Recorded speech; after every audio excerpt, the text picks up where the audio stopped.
ल्याइदिउँ लाचोको माया नलाउँ ठेलाको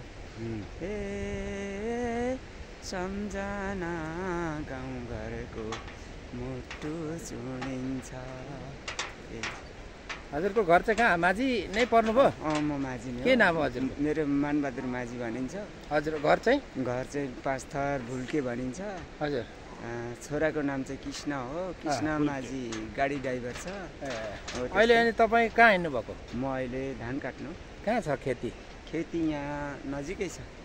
कतिजना परिवार हुनुहुन्छ? हामीहरू अहिले चाहिँ छ न त, हामीहरू 6 जना थियौँ। तर बाउ छोरा मात्रै यता 5 थरतिर छौँ, अरू यहाँ 7 थर तेह्रथौँ। यो माझतिरको यो देखिएको यो जुन छ नि 2-3 घर माझीहरू कहाँ गए यिनीहरू चाहिँ अहिले? यिनीहरू यो माझीको होइन, यो कटवलहरू थिए। हजुर। कटवलहरू यहाँबाट निस्किसके। माझी होइन यिनीहरू? माझीहरू होइन। ल त्यसो भने धान काट्न हिँड्नुभएको अहिले? हजुर। बिहानैदेखि हँसिएसम्म छ। ल त्यो त भेला त गर्नै पर्यो जसरी भए पनि। ल ठिक छ, धन्यवाद तपाईँलाई। हामी पनि घुम्न आएको तेह्रथुमबाट, यता म्याङ्लुङ बजारबाट। म्याङ्लुङ कहाँनिरबाट होला? म्याङ्लुङ बजारैबाट। ल राम्रो छ, ल धान काट्नुहोस् ल मजाले। ल